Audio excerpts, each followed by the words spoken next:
But it's probably real life, and I'm gonna read it, and it's old. But yeah, I'm gonna read it. This poem is for the ladies. Not a lot of you here, but it is for you.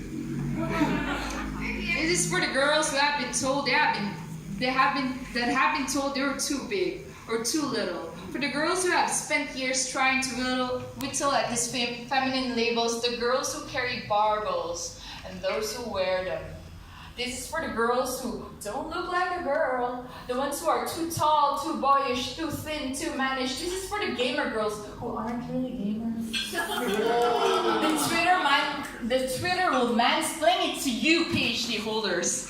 This is for the girls with voices too loud, opinions too strong, weights too heavy for the world to enclose them in a glass cage and limit their minimum wage. The girls who live too high, care too much, fall too fast, speak too little. For the girls who don't give a fuck. And for those who give way too many.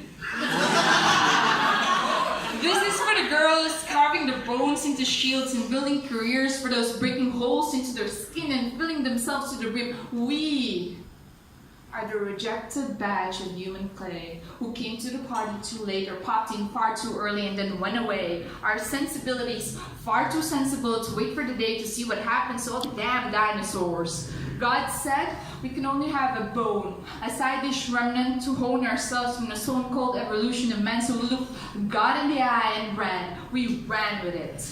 Fashioned a colony of stars from a rib that grew to never cage our hearts and formed flesh strong enough to replace all our broken parts, because damn it, we were broken so many fucking times. We who puddled through the grams of educational, economic, political, and social injustice, puddled through the brevity of our rights and built a dam against the goddamn insistence that our rights were merely a privilege, that our actions were only bridges to the megaphone of human consumerism, that our clothing should be dictated by the moral code of the ignorant, that our opinions should be castrated by voices who are threatened by the capacity of our lungs to create without them. We build tribes in the uterus of our minds and fertilize this world with a kind of soft hardening resilience, the kind of kindling persistence of flames we stole from God himself. We, Prometheus, born half of this human race, refusing to claim ourselves as the second sex, no longer the second sex, just our sex. On the seventh day, we rested on our beautiful nakedness, the too wide, too long, too heavy, too short kind of beauty. We sat in the revelation of our humanness and shot God straight to the heavens and said, we made woman. It was good.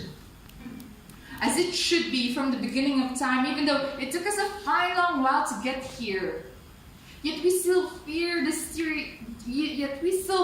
streets that we trod on. Imagine tragedies we thought were long gone, still get called a slut, a bitch, a cunt, still hunt for love in all our own paces because there were never right places for us to love freely. That's never been easy, and it never will be.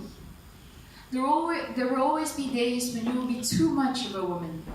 When your straightened spine will be forced to incline to a question mark, making you think that you are a question that will always be seeking an answer, a waiting station for the off chance that you will get picked up by the right person when your clothing or your level of drunkenness becomes the definition of the limitations of access into your person, when a person can help themselves to your flesh and make easy excuses for a 6-month jail sentence. Never for 1 second let it make you think that you are a riddle that needs to be unraveled or a damsel that needs to be recovered. You are not a puzzle.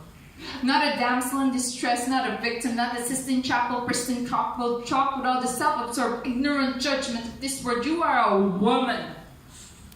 With fire in your eyes and strength in your bones, you've grown from a rib and stitched yourself complete against the discreet undressing of our identity. In a world where being what we are will never come easy. It's never like the movies. But one day, maybe not today, not even tomorrow, you will learn to take this world that keeps pushing our heads into the crotch of all its biases, give it the finger and say, frankly, my dear, I don't give a fucking damn.